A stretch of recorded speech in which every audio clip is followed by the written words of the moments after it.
We got to get started on this podcast here. All right. Do you want to do the intro with your hat, or you want me to do it? No, you can do it. I'm sitting here looking good. All right. You're handsome today. Yeah.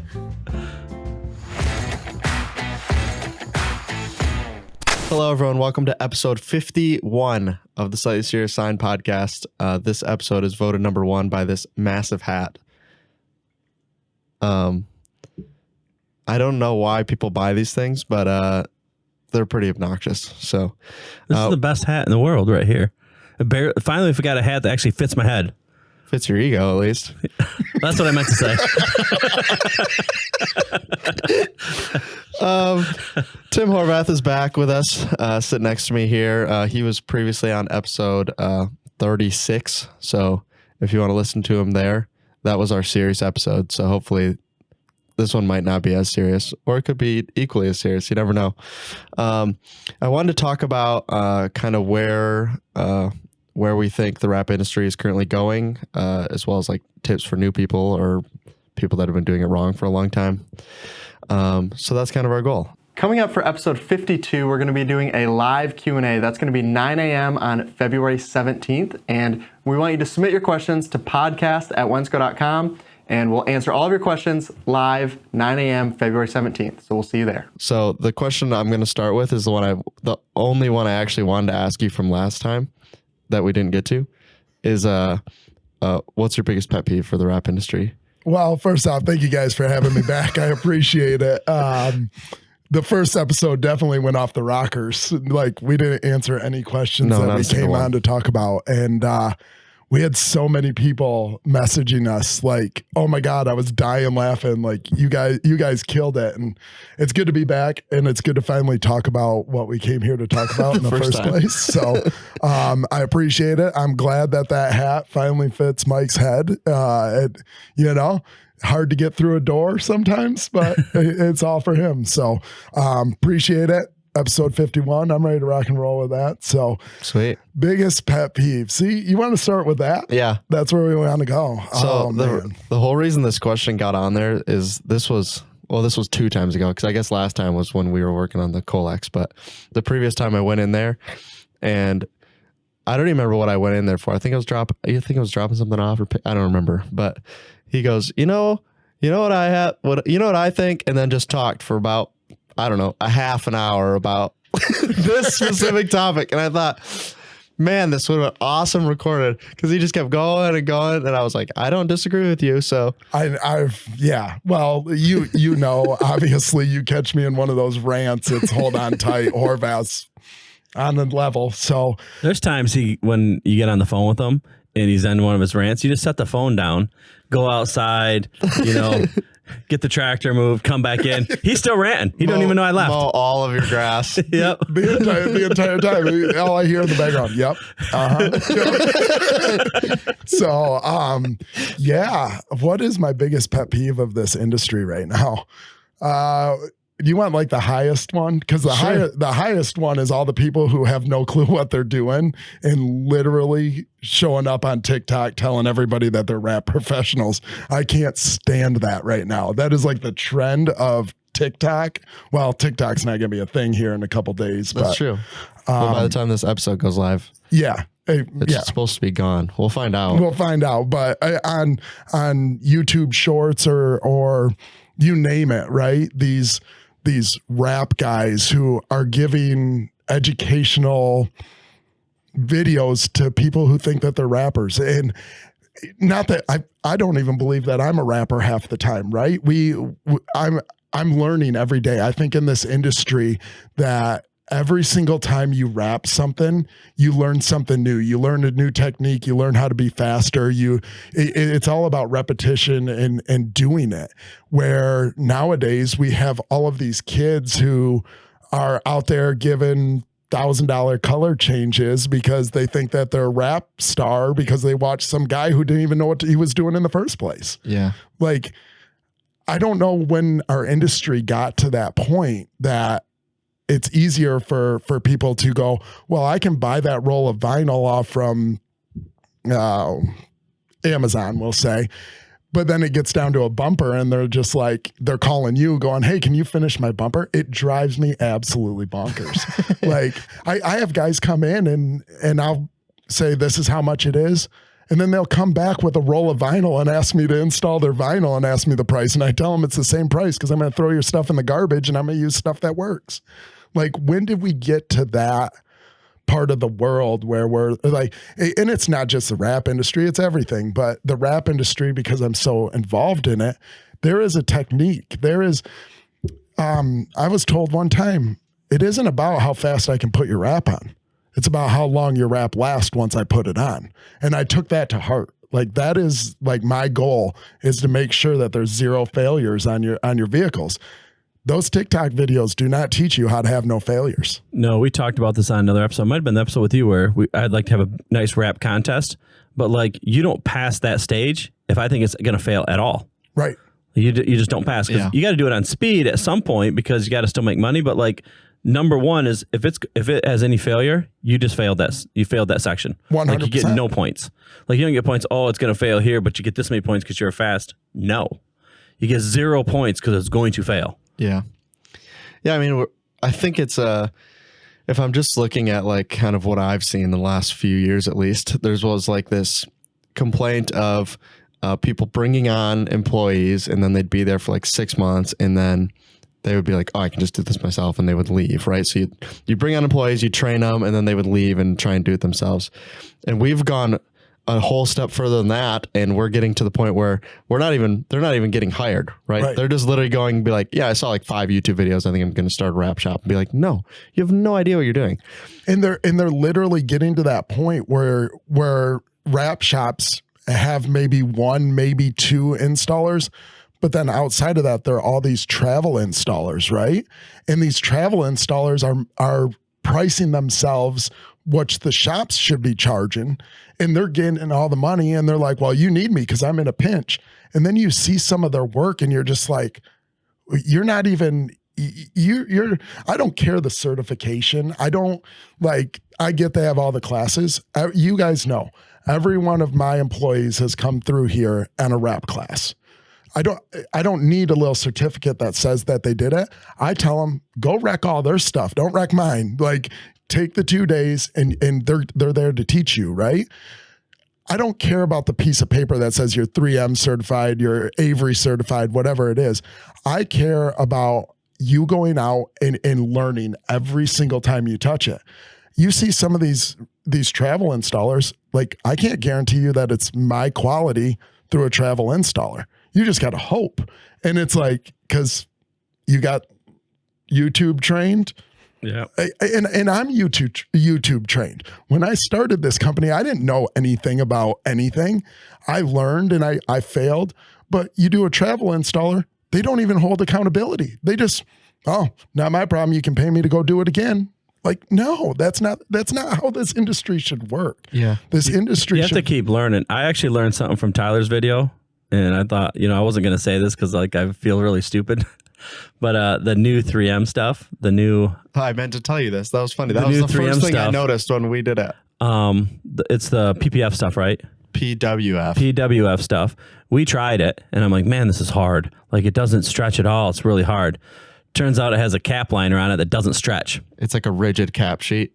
Okay. I didn't know it. I'm like, this stuff sucks. And I was like, and then when he said that, I'm like, oh my goodness, that's why it sucked. Literally so, I didn't know. So we just did a video on PDF. I went out to Steve Carney in Orlando and did the video with him. And the first thing he did was, he's like, yeah, it doesn't stretch until you peel the cap sheet off. Be like, I feel like you should just say that on the box, like at this point, because like 2080, we did it wrong for a day. Every other film on the market comes with a cap sheet that you can leave on. Right. So why would you send one and not make that the most obvious thing in the world, that like, hey, you got to peel it off. Like, it's a different color. Why would you tell us? Yeah. Make us take it off. And yeah, apparently they didn't do that. Yeah, as soon as I saw your video and I saw that, as soon as you peeled it, it doesn't stretch till you peel it. I'm like, I bet my face was like bright red. Like, I was angry. Like, why didn't anybody tell us? Yeah. Like we tried it at open house stuff and stuff like that. Like that stuff sucks. That's our conversation, right? Like this wrap industry, I always tell people it's relatively new. Like, and when you talk industries that have been around for hundreds of years, like the wrap industry is really what, 30 years old, maybe the wrap industry, you know, so every day the technology is getting better. These people don't tell you about that. There's nobody out there trying to help you be better by giving you some knowledge. They're literally telling you, making it look like they're somebody that they're really not, you know? And that's that pet peeve that I have, because it's like, yesterday I got a phone call from a buddy of mine, and we talked about this in the first episode about companies that I have worked with that have taught me things. Why we call you guys. It was said by Kayla in the office the other day, call Tyler. Tyler will fill you in on anything. I had a shop call me yesterday, and they were talking to me, and I'm like, anytime you need something, call me. We're not competition. We're supposed to be building each other. We're supposed to be better. And I feel like, oh, I'm the best. Not one rapper in the country is the best, in all honesty, because as soon as that person becomes the best, the technology changes and somebody's already there on top of them. So I feel like if you say these group of people, these people are good at this and build this and do this and have each other's back, I think this industry would really blow up. The problem is they're so against each other. I mean, a shop like mine can't even get an Amazon account because they hire these accounts that never wrapped a vehicle a day in their life. They're just really good at picking up a phone and getting these wrap guys to use this wrap. They call me trying to use my shop to wrap Amazon vehicles. They don't want nothing else but my shop.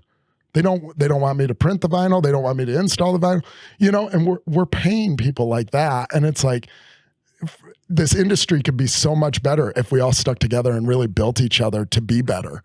And instead we train kids over TikTok with guys who've never done it before. I think the other thing you're running into when you go back to like these travel installers is the companies like yours and like any of the big shops, right? They'll have like somewhere you can go to find out about them, right? So they're going to have Google reviews or Facebook reviews. These travel installers have nothing, right? It's just like they could do a horrible job and there's no way to find out unless someone posts about it on Facebook group and you happen to see it and do a mental note like, hey, don't ever hire blank person.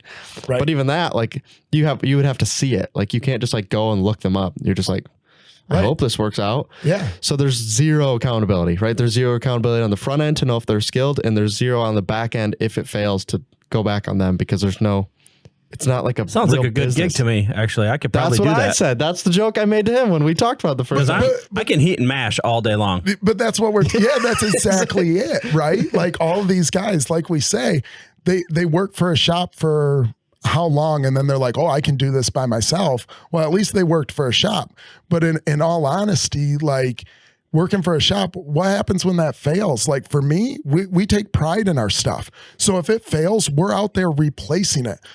We had a talk about window perf, and we've been battling this window perf thing, and it's like, I can take responsibility. Once you hire a guy outside, they don't take any responsibility. That's on you. You're in trouble. Like it is so difficult. That heat and mash we've talked about, like that's real life. These people, that's what they make. Go, is you know, you heat it up enough, it'll get in there. It'll stay there for 24 hours. Yeah, we talked about this at the last RapsCon we did. So we had a van door, right? So it had the channel in it, and we had people do them blindfolded, and some people real good, right? They're super familiar with doing channels, right? Heat it the right direction, get it, slowly work it in there. And then we got other people that just heat it and just literally just smash it in there. And then you find out that they've got a shop with like 3 guys, right? And like, this is their number. You're like, even if theoretically, right, you only do color change, right? So you don't do vans, you never have done channels, right?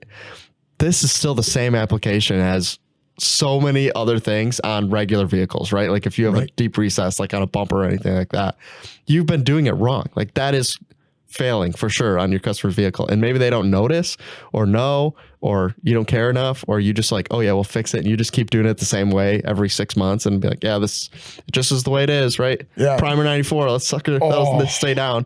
We were at a shop.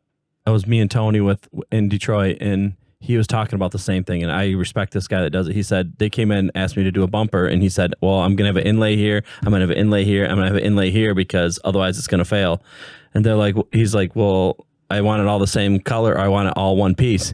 He said, go down the street, the guy will heat and mash it in there for you. Yeah. He said, but it'll fail, but he'll get it done in one piece. He said, I'm not doing it in one piece. I'm going to put inlays, because then it won't fail. Hey, you can do it in one piece. You just need about a 4-inch brush and primer 94, dude. It's never coming up. So, so is their paint, though. If you ever need to remove it, the vinyl's not coming up either. That's the thing, right? Like the heat and mash, and we do a lot of motorsports and race cars, and the nose of a super late model is plastic. And so like all these guys, we were doing them one piece, and we were talking to them, and it would last a race, and then it would be popping up everywhere. And I'm like, I got to change this. So then I started doing them in quarters, and they can get 6-7 races out of them, depending on the driver. And they're like, I went down to the Snowball Derby this year, and we focused on giving back to the people who are installing, the people who are designing the cars. We had just under 1 million views on our social media on giving back to like the guys wrapping these race cars. And we'd sit and talk with them, and I'm literally training guys in the shop how to do those noses, because they're like, well, we're having this problem and that problem. I'm like, yeah, you guys really don't understand enough like about the vinyl. So I talked to them, and now we're doing quarters, and they're getting 7-8 races out of them. And when you're running into people and you're driving a race car and it's hitting that plastic, but I tell every one of them, you don't want to pay me to redo your nose every single week. You want to pay me to do the nose until your driver takes it off, you know? And I feel like that's everybody like, oh, you should be able to do that in one piece. I go, I can, but that does not make it work. I need to be able to do it properly so that it actually holds up against time, you know? Yeah. And that's why me and you guys talk about it often, is race cars aren't my moneymaker, but race cars are what train my guys how to do it correct on the fleet vehicles and the cars, because we can learn those things. We're designing a car for Daytona right now.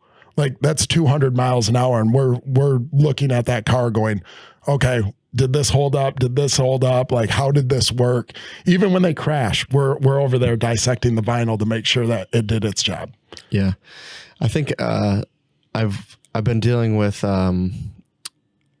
Hall Letterman, Lanigan Racing, the Indy cars, and the amount of and at some point he'll come on to this podcast and you'll get to hear it. Yeah, that sounds good.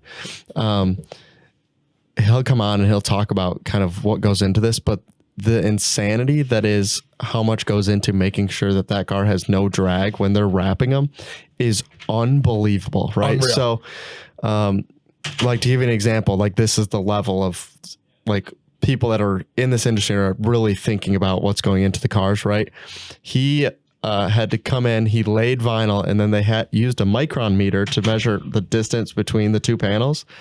And then they came back the next day and repainted one of the panels, sanded it down so it was the exact, so basically it's 3 mils less than it needs to be, and then put the vinyl on, and then it's exactly the same, right?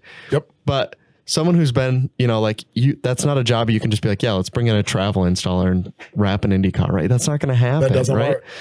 And, but that's what's happening now is we're just getting people that don't know what they're doing, and they're coming in and underbidding everybody because they're like, my overhead is nothing. I have no shop, no insurance. It's just me, right? If I make $100 today, dude, that's a good day.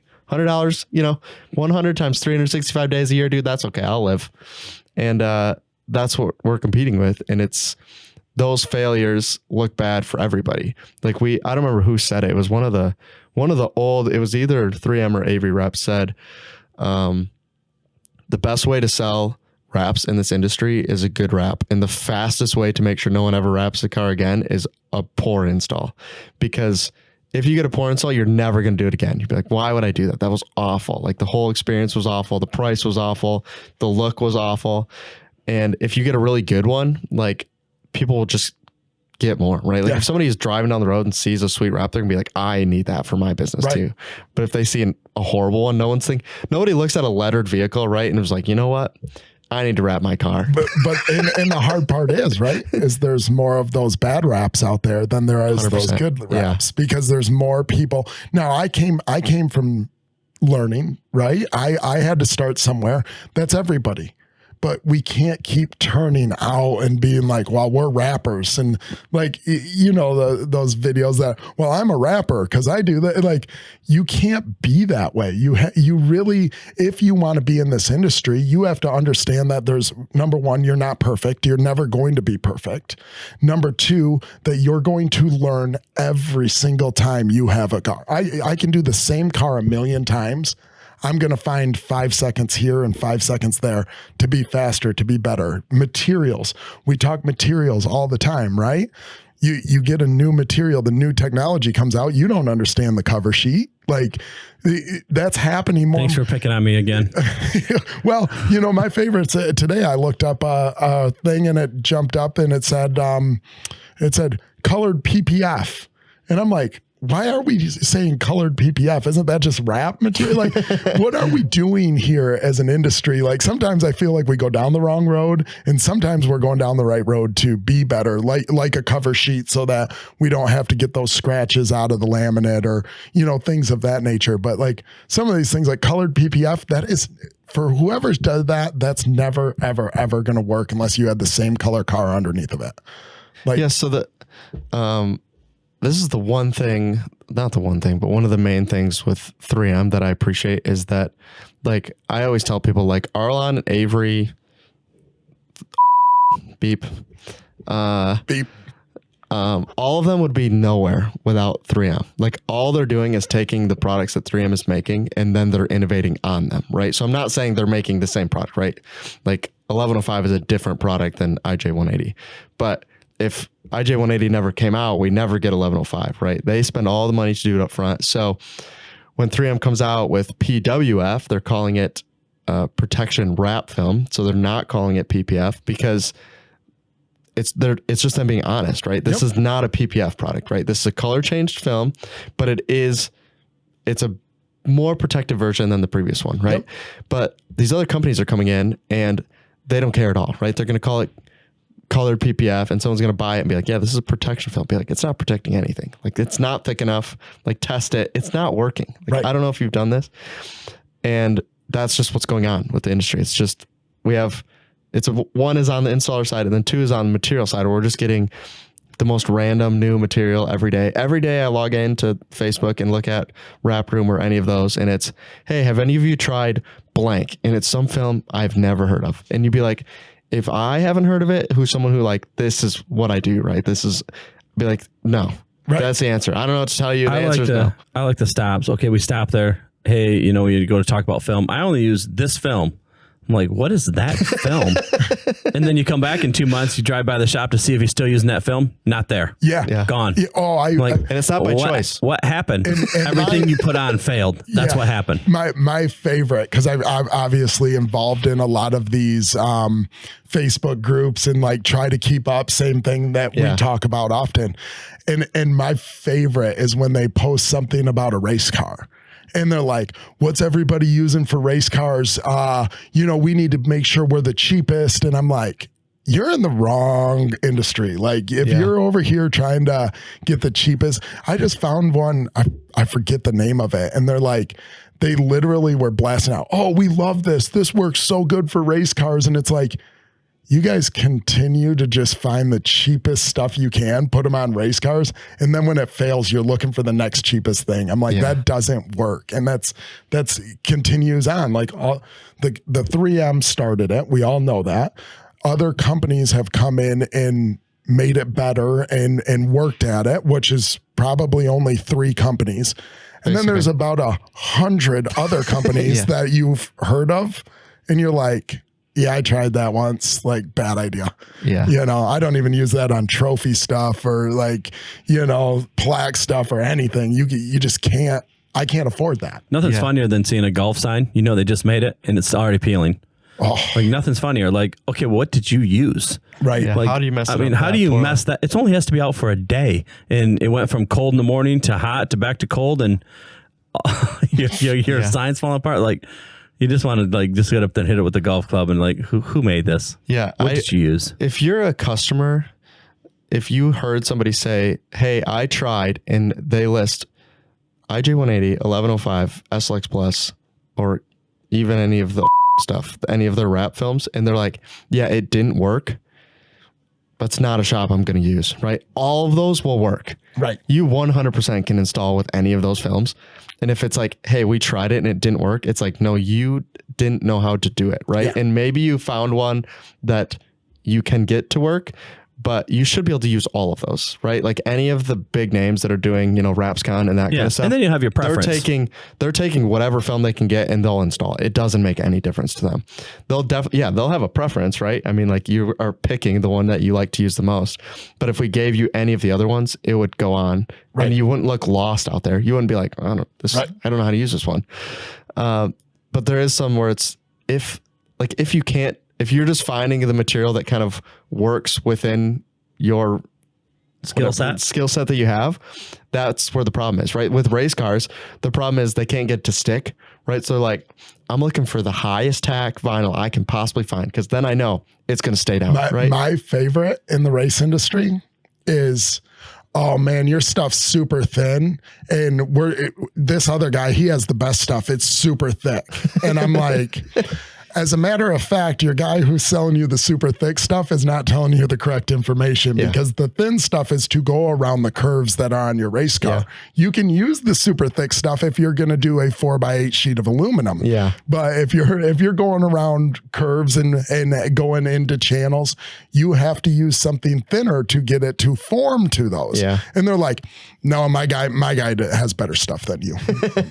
Okay. Tell your guy I said hi. Yeah. You know, and when he's out of business, you'll be calling, you know. You almost want to say the name, but you don't say the name. Like, you know who it is, right? Yeah, like, oh yeah. Yeah, 100%. That's what's even crazy. There's one of the guys that's at the counter that everybody in the industry knows this guy can't rap for crap. Hopefully he doesn't listen to this because he knows I saw him at the counter. But he's at the counter. I just kind of roll my eyes like, oh, here we go again. Another failure coming. Yeah. Hey, good for business for you guys though. See, you guys used to love when I didn't know what I was doing, because I wrecked a lot of vinyl. I like when printers don't work and cutters don't work and like, hey, I gotta need another one. I screwed it up again. Or and installs fail. Preferably the bigger the better, right? Yeah. Instead of paneling semi trucks, I want you to mess up the whole thing, right? 60 inches by 55 feet long. The whole thing messed up. It was Ron. Was that Ron? Ron. He passed away, right? Yep. Yeah, rest in peace. But he was your best employee for us. Yeah. Oh, damn straight. Bubbles. We used to call him Bubbles. Yeah. He was the best. He was the best employee you ever had for us. I tell you what, Ron was in here all the time getting new. He was awesome. Oh, he was so awesome. I miss him every single day. But you want to know something? He's always smiling too. He'd come in and he screwed up bad. He knew. He'd still be smiling. Hey, yeah, messed it up again. He knew. Oh, Timmy's not happy with me, you know. He would have that smirk and his caterpillar on his lip, and he'd be like, oh, there goes Bert, you know. And he was your best employee by far for us. Yeah, there's no doubt. Ever since, you know, him and I went, he actually was one of our, up until the day he passed away, he was still one of our biggest supporters. And like, he loved what we did, right? And he was just old school. He didn't know, he never got on to the installing it. And, you know, like, I mean, there was one time, and we tell this story all the time, is he literally this is when we layered vinyl. This is before it was wraps, and we layered, and I did this whole number with Elmo in it, and it was like 8 colors, and it was super intricate, and I did this whole thing, and I get a photo from Billy Eppink, who's the driver, and he goes, dude, and this is like his first install, and he's like, dude, things are looking really awesome, except for I think your install guy's been drinking. And I was like, what? And I'm looking at it, and the number is upside down. This is a real life story. And I go, Ron, the number's upside down. And he goes, an 8's an 8. And I go, not when there's an Elmo in the side of it. Like, damn it. Listen, every shop out there needs a Ron. Yeah. Oh, 100%. If everybody's shop had a Ron, man, we'd make a lot more money too. So much final. Oh man, here I am. So much fun. You have to redo this entire number, and he just smile at me and be like, "Well, we're out of this color. I'll go to Wensco." Okay, thanks, Ron. The story is that much funnier because we know him. Yeah. Like I can see him doing that. I can see him like flipping it over. Like, yeah. Well, it's funny because hey, Mike, I need some more orange. Well, it's even funnier because the rollover table that we have inside the shop, I always called that Ron's replacement. Like the entire time when he still worked for me, I go, as soon as I get one of these rollover tables, you're going to be replaced by it. And I'd tell him this all the time. Well, when just before he had passed away, he came into the shop, and it was when you guys just had brought the second rollover table to us, and he goes, it takes 2 of these sons bitches to replace Ron. And I'm like, ain't that the truth, brother? Yeah. And it was cool to, that was my last interaction with him before he passed away. And I'll hold that forever. And so when he did pass away, our employees now know all of our employees. They know the horror stories. They know the love that they shared with us. And Chase walked up to me after we heard that we lost Ron, and Chase goes, "Does this mean we get to name the rollover table Ron's replacement?" And I go, "Damn straight." So we have a tag on there that says Ron's replacement. So super cool. Thanks for bringing him up, man. That's cool. But that's it, right? Like we talked about all these people, all these installers, all these things, right? But for me, like a Ron, he taught me so much in so many different ways. It may not have been the vinyl because he was good for you guys on that side of things, but I have so many stories with that guy that we did so many things. He helped build my company, and that's the difference. I think if some of these kids went out and put some of that time and effort into a shop and really understood it, like, I think that would be a huge thing. We got great people at HDFive right now.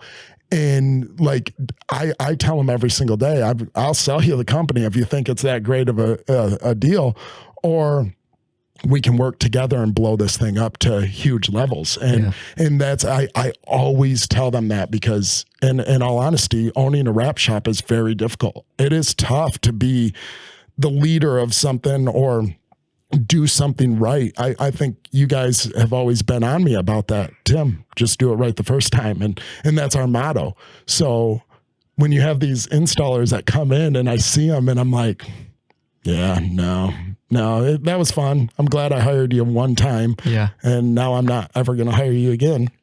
Like, if those kids put that energy into a shop, you would have some pretty cool wrap shops out there. Yeah. So I won't say who this is, but if you're an installer and you're thinking about like going out on your own, I had one of the bigger shops that we know of tell me what he was paying his 2 main installers. And you can make a lot of money just working for somebody that has a big shop. That's all I'll say about it. And they are obviously super talented, right? So that's a key, right? You can't just go in and ask for $1 billion when you're not worth $1 billion. No. But if you get really good at it and you can find somebody who has more than enough work for it, they will pay you well. I'm sure they will, because they need people. And they're sick of losing people. So that's why they're paying as much. And that's not everybody, right? You're not going to go into just a random sign shop down the road, right? And ask for, hey, can I make $100,000 a year wrapping cars? They can be like, you're out of your mind. Right. But there is probably places where that is an option, right? Where they're like, we need people. And if you're good enough, we have enough work for you, right?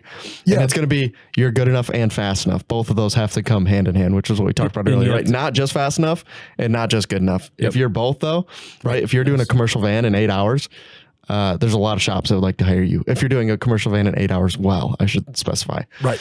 There's a boatload of shops that would like to hire you. So, obviously you think going on your own, I can make, $1,000 doing wrap, sweet. I only need to do, 100 of them a year. That's a lot. I don't know if you know this, but to bring in 100 jobs and to wrap 100 jobs, that takes 2 people, right? That takes somebody to run the business and somebody to wrap the cars. Right. And I think you just think, oh yeah, I know enough. And then you do 10 cars. You're like, I'm out. I got nothing left. Well, for us, like us at our shop, like we have no problem training kids. Like we have race cars. We can take a razor blade to the side of a race car. Chances are the driver's going to do something worse than the razor blade ever did, you know? So we have ability to train these kids and properly train them, send them over we give them a crash course. And then after that crash course, we'll send them to like you guys, right? And then they already kind of know, but they learn little tips and tricks. But like for us, we tell everybody, I go, there's two ways you can look at this. You can get paid X amount and I pay for everything that you're going to screw up because you're going to screw up a lot. Or I can pay you X amount because you think you're good enough and you're going to pay for every mistake that you make. And so when I talk to them, 99 out of 100 times, they're going to make me pay for the mistake. Yeah. You know, and I think that's like these guys who come in and say, well, I got 5 years of rap experience. Well, you have 5 years of not good rap experience. Yeah. If you take 5 years of good rap experience and learning how to do it, you're going to be in that higher, you're going to start making that money that you're asking for, but it's going to take you 3 to 5 years to actually know how to wrap a vehicle and wrap it well enough for somebody to make money off from it. Yeah. I don't know where I heard this, but it's really stuck with me is when somebody says they have X amount of years of experience, the question is, do you have 5 years of cumulative experience or do you have 5 years of 1 year experience? Meaning you've been making the same mistakes for 5 years, right? Yep. That's not 5 years of experience, right? That's just, you've been doing this for 5 years wrong versus I've been doing this for 5 years and have learned that entire time. And I think a lot of people have 5 years of 1 year experience, right? They're still heat and mashing. They haven't changed, right? No. They don't care. No. And especially when you're doing like travel installers, right? Because they're not even dealing with the customers, right? Like when it fails, they might not even hear about it because it's not even worth reaching out to them. Yeah. So Amazon is not calling any wrap shop to tell them that it failed. Yeah. They're not, I think a lot of commercial places aren't. Like when you drive down the road, like, and just like channels is the main one for me. Just like drive down the road and look at the channels of these vans. Like it's in the minority for them to not be popped. If we're lucky, they cut and dropped it. So we travel a lot, obviously, right? Chase and I have a lot of windshield time together.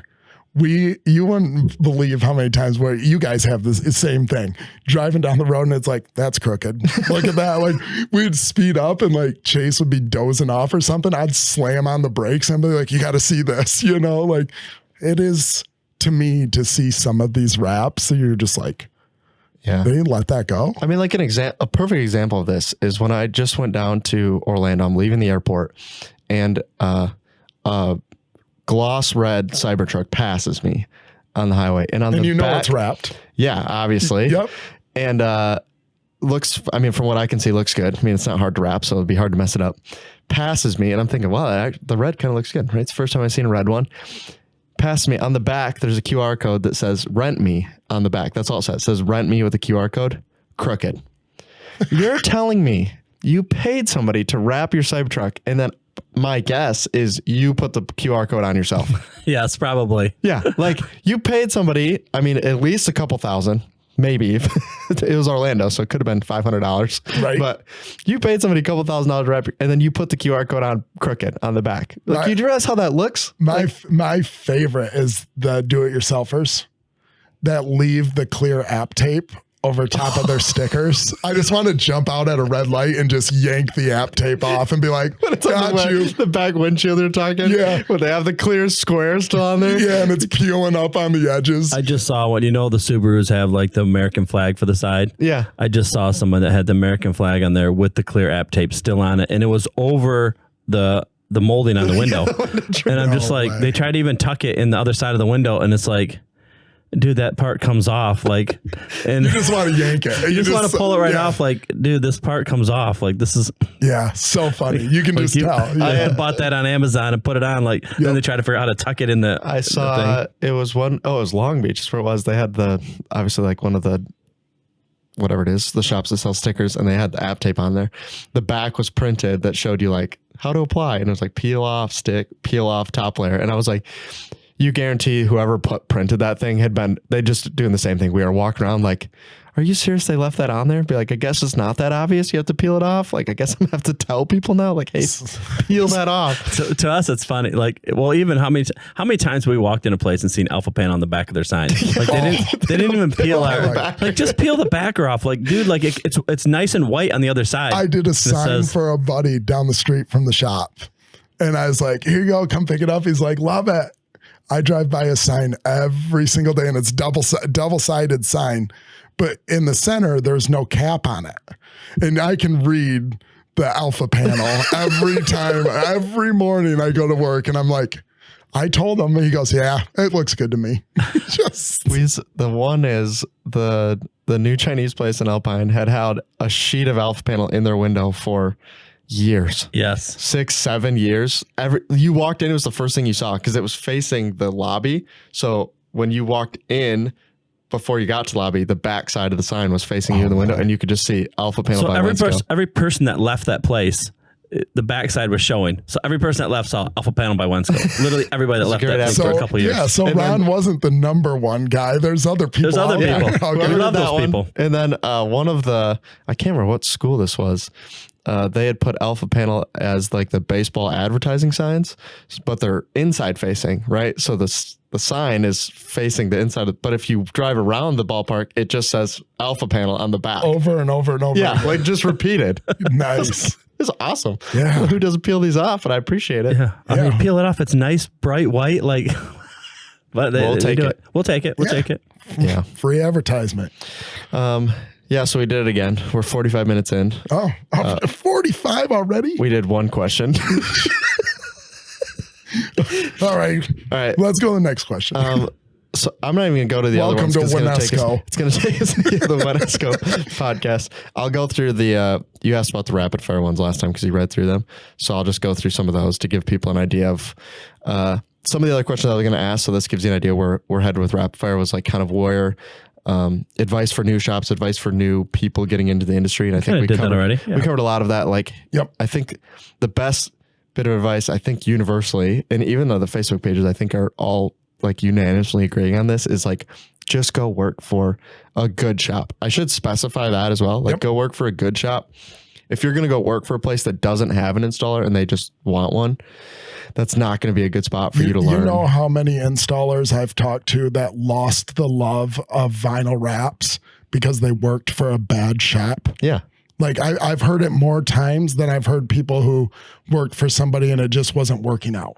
Like literally like worked for a bad shop and that bad shop has made them fall out of love with vinyl wraps. Yeah. And that's hard for me to hear because I'm like, man, I wish you would have showed up here. And that goes for any industry. Yeah. 100%. Like if you're at a bad business, get out. Right. Yeah. Like go work someplace else and do your research outside of work too. Like not enough people do it like, oh, I just learn at work. No, take your time, learn outside of work and then try to apply it. And then if it doesn't apply, ask questions. You know, and like I love those employees. That's tough, right? Like for me in my shop, like I talk about my team often. Like I do a lot of really cool things. I hand out a lot of really cool awards, but I literally talk about my shop often. And that culture inside my shop, we touched on it a little bit last episode. But that culture, you know, when you walk in there, you guys know you can call us up and we'll laugh at ourselves. Like I try to keep that culture because it is a high stress job. There's a lot of times these guys need these vehicles back on the road as fast as possible. So you have to manipulate your schedule to take care of customers. Yeah. And it's like, if you don't work for a shop that can laugh at themselves, you're never going to make it in this industry. It's way too hard for that. So you have to build that culture of like, I mean, literally just before I came to this show, I was talking and Chase had stopped me and goes, "Hey, Timmy, I got to tell you something." And I was like, "What's up?" And it's like, Gavin went on a date last night. And I go, "I don't have time for this." And I just literally walked out because I knew it would be an hour conversation about what happened with Gavin and his date last night. And we died laughing. And they're like, "Go to the show. We'll be back and talk about it." So as soon as I get back, I got to talk about this date that Gavin went on. You should have brought Gavin. We could have talked about it right now. Oh my goodness. Yeah. We could have analyzed the whole thing right now. He was very quiet about it because he did not want to talk about it. Yeah. So, and anybody who knows Gavin, he moved up here from Indianapolis to work work for us. He's going to college here. He's a 20-year-old kid who has experience in life, but not Horvath experience of life. And the kid's over here, now he's going on dates, and we're just like, oh man, I can't wait to talk about this on the show. So no, but awesome kid. You guys both have met him, and it's like, you know, that's that culture. We want to know your personal life. We're cheering you on your personal life, and we're cheering you on in your business life as well. And I think that's the difference between a good shop and a bad shop. Yeah. And he's a good example of, like, you can definitely train someone to do wraps well. I mean, you guys did those, what was the black truck? The Tecton trucks. Yes. So they took white, UPS style trucks is the best way I can explain it, right? Snap-on truck, yeah. So that's what they are. They're tool trucks, and they took white trucks and turned them completely black. You would think they were painted. And I still think it's hilarious. We talked about this when we quoted the job that you said, I don't know why they didn't just paint the truck, because the graphics are like 8x4 maybe. Yeah. Yeah. Something like that. And the rest of the truck is just black vinyl. Yeah. The graphics are literally like spot graphics that are like just a couple pictures of tools, says Tecton on it. Like their in-house designers designed it. And I'm like, you guys should just get this truck painted this color. Well, that was like 9 to 10 months out. And I was like, all right, we'll wrap it. But when we all wrapped it, it was a team that wrapped it. It was all of us that wrapped it. And you came in and literally was like, I swear you painted that thing. Yeah. Like it was spectacular. I would have thought it was a painted truck, except for the fact that he had messaged me about it it was a while before that. It was like 6 weeks prior. And I pulled up and one of the trucks was parked outside, and I thought, holy crap, they actually did one of these trucks. So I walked all the way around the truck, and I was like, wow, that is insane. You can't see there's no white visible on the truck. Yeah, that was I went in and he said, did you check the rivets? And he said, because Gavin did them. And I thought he was making a joke that they failed. That's what I literally thought the joke was going to be, that they had messed up a bunch of the rivets. But he's like, no, he did all the rivets, which was a lot of them. It's a lot on a whole truck to do them was a lot. And he did all of them. And he was not there that long at that time. I don't think. No. So the funny part is you remember Noah, who worked for me, right? Yep. So my buddy Noah, he now works in Holland. His life wasn't here in Grand Rapids. So he moved on to Holland, and he had told me one time, he goes, you know what the craziest part that I ever learned from here is I was like, yeah, what's that? He goes, I don't understand why we never do rivets, because when I started here, you used to give me a squeegee and you would wrap the vehicle, the race car at the time, and I would have to go around every single rivet of that race car. And then once we got to a point, you just stopped doing rivets. I go, we never had to. We just had to teach you how to use a squeegee. Like literally, like he noticed that we never go around rivets unless it's a big vehicle and you have those hands and you need to train somebody. And that's like our goal.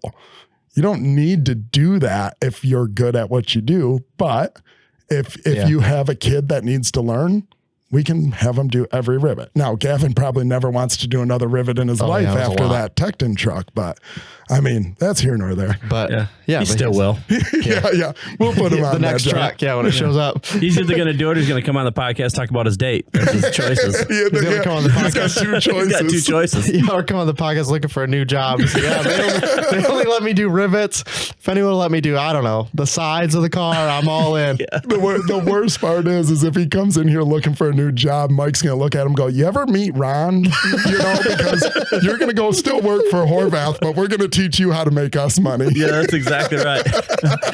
I should plan an employee in every shop that we have, actually. We should find the poor installers and start referring them to the busy shops. Yeah, that's exactly right. Every single person who comes here to work and then it's just not working out, be like, hey, we're gonna give you a promotion. You're gonna go over to this shop. Yeah. So the thing I was gonna bring up when we were talking earlier about working for bad shops, I was gonna bring up sometimes we do wrap classes. And you get somebody who's been doing this, like we talked earlier, they have 10 years of 1 year experience, right? Where it's like, you do this wrong and we cannot physically get you to do it right. Like there's nothing in our power that's going to show you how to do this. But then I was going to say, what I need to do is find those people and just start referring them to my busy shops. Be like, hey, you know what? I know you work for this. You should go over here. They're really busy. They need a lot of help. And then we'll sell like 12 kits in 1 week and then you'll fire them. And I'll be like, worth it. You'll never take my advice again. You'll never take my advice again, but it paid off. Why is Horvath ordering pallets on top of pallets again? Oh, we sent Bill over there. He took my new hire. Yeah, I think some people have been doing it a while. You're never going to train them out of their old ways either. So that's why bringing someone in like Gavin, someone young that you can show them how to do it right. It's easier to show somebody who has no experience how to do it right than it is someone that's been doing it forever. How to do it differently. Right, yeah. Yep. And I think we've seen so many classes where someone's like, yeah, I've been doing this a long time. Be like, how many vehicles have you put out there? Because it's got to be bad. We have one guy that is remote for us right now. And he was in the office, and then the pressures build, and especially when we get into certain times. And he's doing some remote design for us and whatnot, but so he's not gone, but he's not at the shop. And the other day, him and I kind of sat down and had a talk, and he goes, and we had that conversation. It was hard for him to let go of his old ways and listen to younger guys help him. And he literally came in my office and he goes, dude, I miss it so much. He goes, I never realized how much I learned if I just let myself learn. And to me, that's everything, right? We get stuck in our ways, and that's the way we do things. But in all honesty, it doesn't matter if you're 100 years old or 12 years old. You can learn from everybody something. And if you don't have that mindset, you're not worth it to me or anybody, because like for me, I learn every single day, and I strive to be better every single day. And I try to give that to my team to deal with, like, so that they think like I do, because not everybody thinks that way. Everybody is kind of like, well, this is how I do it. This is what works for me. This is that's not an acceptable response here either. Like, well, that's how we always did it. Okay, right. Then you've always did it wrong. That's okay. That's great. Right. Thanks for letting me know that it's consistently been done wrong, not just this time. I appreciate it. And it's on the table, right? You put it out on the table. If you have a better idea for us, please tell us, because we're here to listen. Because and that's the important. I don't know how many times I call you guys and you're like, Horvath, have you been drinking again? And I'm like, maybe. And they're like, oh, you forgot to do this. And I'm like, oh, okay. But then I'll call you and say, this isn't working. And you're like, oh, let us look into it. And then next thing you know, you find out that is a problem. And, we've talked about that a million times together. Yeah. And it works both ways too, right? Like there's a certain software tool that we will essentially no longer sell because we sold it to you and then it didn't work. So it doesn't mean I won't sell it, but I know the applications where it will and won't work now. Yep. And so it's a little more particular, right? But you have to actually like listen and not be like, hey, this doesn't work. And you'd be like, yeah, okay, don't even get me. Listen, we're supposed to be on rapid fire. We're on rapid fire, Tyler. Yeah, we gotta come back. Yeah. Well, you want to come back and talk about software? Yeah, we can talk about software because part 3. It's coming out, and don't even get me another pet peeve. Write that one down, everybody. We should, maybe when they make one that works, we'll do an episode talking about they got one coming out. How nice the new one is. Don't worry, it's subscription based. Oh, yeah, don't worry, it's going to do this because I found it on another website. Oh, there we go. Oh, here we go. We don't want to even talk about software. This is what happens. You should just get me riled up at the beginning of the show, like before we even start. Like you should just rile me up and then turn on the camera. There's just the hottest start of all time. The cameras just turn on and Horvath's already just pissed. He's in full rant mode. Wensco podcast. We're not even in here anymore. It's just him. He's just looking at the camera an hour straight, just talking. Well, like the original video that made us start this podcast, where I'm just sitting in front of the camera, just ranting. That's what he is. Yeah, you guys are holding up cue cards behind me, just telling me what, just poking me. It just starts with me. Buckle up. Here's episode 51. And then it just cuts. Yeah. It's just Here we go. We're going to talk about onyx and nesting. Here we go. Get started. Rock and roll. Shout out. I'm shotgunning a beer during that one. All right. I have, whatever this is, 6 rapid fire questions. So hopefully this will give people an idea of if you're in a smaller shop or a shop that isn't doing a lot of work, to give you some ideas of volume and what you guys are doing. So first question is, what is the most wraps you've done in a week? I should say installed, not printed. Ooh, full wraps or I mean, sure. jobs in all general. I mean, there is times where we have eight people at the shop or that are working with us. So literally we've done 3 or 4 full wraps, but that doesn't include the trophy order, the t-shirt order, the embroidery. So I bet you if we did a full week, I bet you we've done 50 jobs in a week. Now that's full throttle. Yeah. That's hold on tight. Yeah. We've talked about materials, so I'll just let you do your plug. Then it's not for me. What materials do you recommend for wraps? Yeah, Avery Dennison, everything. It's kind of on his shirt, Tyler. Yeah. It's HDFive Avery Dennison shirt. We never said it, okay? Yeah. I'm just giving him... I'm trying to get my MDF funds from this one. This episode is sponsored by... We have literally talked about everybody but Avery Dennison. Avery Dennison, one of my favorites. And the reason is for us, we can install faster with it. We have it down to a science for what we use it for. So using 1105 for certain things, 2105, 2903. We know if we're printing those type of things, it's already on the printers, ready to rock and roll. Who originally told you about Avery Dennison that you should be using it because it's faster? Wensco, the guy over some here guy in the at Wensco. Yes, some guy with a goofy hat on. No, but I can't thank you enough because even when we talk to race car drivers about it, like people we send our wraps to, they're like, your stuff is so much easier to install because of we're sending them what they need to use. Yeah, we're not sending them thick vinyl for wrapping around curves. We're sending them the proper vinyl. Yeah. We're on time. You know, that's a big thing with this industry is like, you're going to do it the way I would do it for me. Otherwise you're not going to do it. I'm not sending you cheap vinyl we try to do some stuff like that. And then all of a sudden our install times are down by an hour. Well, when you do 250 race cars a year, 1 hour is a lot. Yeah. Like that adds up quick. So, Avery Dennison, I do use some Arlon.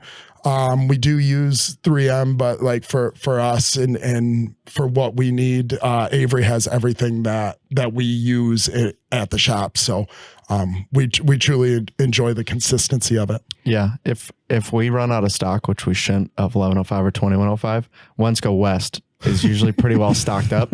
Yeah. So if we needed to, we probably could get one over there. Yeah. Yeah. The whole, both under rollover tables. Like if I walk in and they're empty, I'm upset. That was his joke. That was his joke during COVID was he said, yeah, if you need anything, he said, Wensco West is pretty stocked up. He said the price is pretty high over there though. So we're trying not to use it. Yeah. But I understand what it's like when they send Ron, or I used to send Ron in here, you know, I understand it. What is the hardest thing or vehicle you've had to wrap? Oh, the hardest. We had to do this trade show. It was for like a technology trade show, and it was like this orb, and it was literally like if you could picture, you know, like those cars that you would sit in the center of them and the wheel would spin. Like that's what this thing looked like, and we had to do it in one piece. And so a big old circle. Yeah. And I think it was 8 foot tall.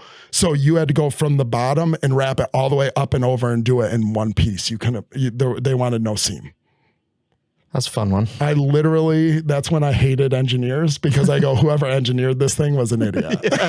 Like told it just straight horrible. To them. Yeah. It was wild. Favorite wrap tool? You guys don't carry it. You're probably going to carry it soon. My buddy from SRX, when we did all the SRX cars, Nicholas, he was their lead installer, and then they hired us to come and wrap those cars with them. He invented this thing called a Tankagon, and he 3D printed it. We have all the samples at HDFive right now. They're working on some licensing stuff, and he's about to release it. It's a sleeve for your torches, and you can lay it on the car and it keeps the nozzle off the car. So, and it doesn't scratch your vinyl. Super awesome tool. He just sent them up to us, and like, it's been a game changer for speed because you're not trying to set your tank down because it doesn't damage anymore. You can set the tank down. You can set it on its side. It doesn't roll off the car. It doesn't scratch the car. super awesome. I'll make sure that I get you guys a link for them. You guys need to start carrying them because ever since we got that tool, it has been top notch. There you go. Something new. What's the best advice you've ever received for wraps or your business? I think we already mentioned it, but I believe it was in a wrap class here with Chad, and Chad said, my job isn't to put your wrap on the fastest. My job is to make sure your wrap lasts the longest. And that is very true. Being able to have inlays in there and make them look good, you don't need to one piece everything. This is not a paint. This is a wrap. And I think that is something that even when we do race cars, like we learn so much when we put them on because we want to apply that to our fleet graphics. So being able to put stuff on and make sure that it lasts and everybody's happy through a season of racing where guys are running into each other and, the whole 9 yards, like that resonated really highly with me of like, this is the way you do it. And, for business, I've had a lot of friends tell me is make sure that you are pricing yourself where you're going, not where you're at. Due to the fact that you strive to be better every single day and do it right the first time, every time. Don't let somebody else tell you how to do it, because if you're doing it right every single time, those people will never leave you. Here we go. I'm going to change this last question just because we talked about it. So we talked about TikTok, YouTube Shorts, all those people where it's these not great installers showing other people how to install wraps. Is there anybody you think that is currently on any of those platforms who you think is actually putting out good content? As this evolves and changes, I do have to say that, like, to be honest with you, you guys have been trying to do different videos of trying to help people see your machines, see your stuff. And I've been drifting away from the guys who are putting stuff out and looking at the companies that are putting stuff out. And once I started looking at that, I started seeing, like, opening my eyes, like, you guys are here to sell a product, but on top of that, you're here to educate us on a product. And I really found that when I started following the companies that were interested in educating me, I found that I was getting better information. So that's what I've been switching to, is instead of the influencer, I've been going to the companies. Now, don't get me wrong. I have found some companies that I'm like, shout out. Like, I'm going to tell you, there's some guys out there that I'm like, you out and look it up. He's got the best everything. You can beep that out if you want. If you, the first question we asked on this podcast, that's actually how it started. He said, have you seen this video? And then they showed me like 5 of them. And then he talked for like 30 minutes after that. It was all about this guy. Every single thing they have, they're like, you want to know what UV printers means? It means they're the best printers in the industry. I'm like, that's not what it means. literally how this conversation started. Listen, you guys should put out some videos that are like the mock of those, like, because you did an awesome impression right there. I'm going to tell you right now, it has been thought of, and we are building a desk at HDFive right now just for social media, like our social media stuff. And you're going to be impressed with some of the videos that we're going to come out with. I mean, I love, like I've said it before, like the old Coke Pepsi ads are the ones we remember when Coke would make fun of Pepsi and Pepsi would make fun of Coke. Oh, I mean, it was all in good fun even then. And like, we like the same thing here. Like, did you see? Like, I'm still mad about that regional. We're going to redo our opening of that box where that girl from regional with the tattoo sleeve, she looked way tougher than me in her video. We have to change that. Like, there's no way that I have that girl looking tougher than me. I'm bringing a chainsaw in or something to open that box. They just brought out, I just seen an old school video, old Coke and Pepsi commercial. And it was like when Pepsi dropped their prices and Coke was still high. So they literally did a commercial, and it was a little kid at the pop machine, and he buys 2 Coca-Colas, sets them down, stands on top of them so that he can reach the Pepsi button. That's the one we talked about on this podcast before. Like, that's my favorite commercial. It's like so by far the coolest thing I ever seen. And it's like marketing 101 right there. That is marketing. And if you want to be that person, Coca-Cola knows that they got to come back with something better. We ain't saying anything bad about anybody's company because we're all in the same industry. We're 100% just saying do it better. Be better for this industry because for this industry feeds all of us at this table. And that's 100%. That's what I want out of it. Yeah, that's why I said I love it when they it was regional. They obviously knew who I was. They sent the video and they sent little comments with it. But yeah, they had, because we sent like a little switchblade. Like, Tyler, use the switchblade. Open the box. Hey, sweet, you knew United. We call regional. Hey, send us a video. They sent us a video. She's got this like Crocodile Dundee knife and basically told them to have Mike get a real knife. And she just looks tough as can be. She's like, you know, it just made me look like garbage. So now we're definitely bringing a chainsaw in or something. I got a Christmas gift, and in the Christmas card it said you don't even have to return the overalls. And they dropped off overalls, hat, and a case of Coors Light. So all off from your guys' video. We talked about this on another episode about how there's a certain competitor who is not only just watching our videos, they're going through the comments of our videos to find customers to go after. Just so you know, it's not working. You can keep trying though if you want. Yep. So keep giving it a shot. I'm thinking we're going to have a new promo that's going to have a lot to do with that sticker that's right there. So we're going to have a new promo that we're going to give the customers that's going to come out pretty soon that will have everything to do with anti-grimace. Keep watching. I love it. It's $100 Wensco credit if you give me proof that one of the sales reps gets those stickers. And the best part is we'll never have to pay it out because there'll be no reps that go into the shops. There's no shot. There's no shot they see any of the reps. I love it. I tell you what, you guys, I just had a company want a replica trophy. I won't even send it. Like, I'm very protective of what we do because we all know that out there right now it's easy to knock people off, like, and there's no repercussion of it. Like, it's here you go, we knock you off and you can't do anything about it. Well, I did somebody knocked me off and I put it out there and all of a sudden I was the bad guy, and it was like, well, you're not understanding what I'm saying. But like that knocking off, you're so far behind me. I mean, we're talking about printers and laminators and stuff. Like, we've been having conversations for the last year on the printer that was just released 2 days ago. You know, like, we've been in talks way before, and like other people are looking at that stuff going, oh, there's a new printer. It's like, we've been helping them. Like, there's a reason why they've released this new printer and there's a race car involved on it. And I'm pretty sure that it's probably a conversation that I had with them. Well, we thought it was great when we go to a trade show and the company that's way bigger than us, are using our sticker. I mean, it was our design, our sticker. And like, you go to the printer, they are printing our exact sticker. And it wasn't a clip art sticker either. It was, they had to have designed it just like our sticker.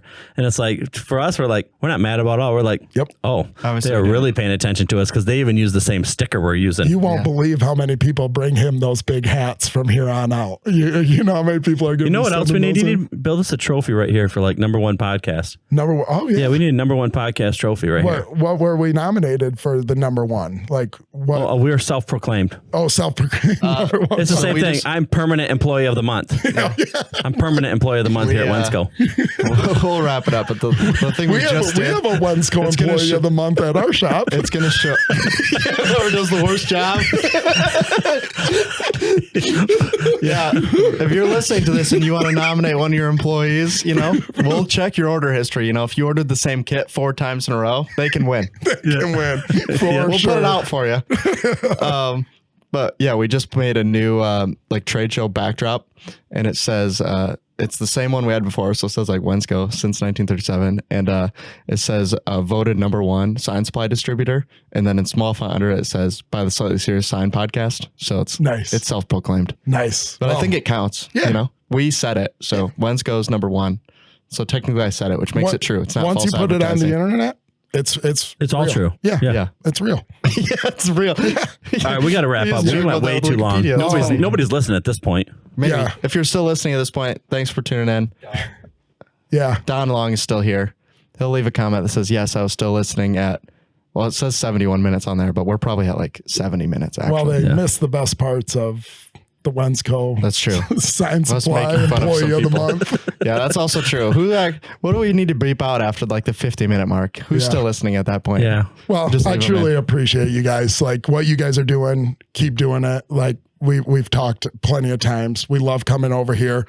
I'll tell Gavin he's up next. He's super excited, I'm sure. Yeah. And send him in. We'd like to talk about, we'll go a little off the sign industry, but we want to talk about what's it like to be a 20-year-old. Yeah, in the industry, just starting out, you know. So no, thank you guys. Keep doing what you're doing. We're damn proud to be a part of Wensco and your guys' family. And we hope that HDFive and our family keeps growing and keeps sending people in to stand at the front counter and buy more vinyl. Yeah. Sounds good to me. So well, thanks for listening, guys. We appreciate it. And we'll see you in the next episode. So, Thank you.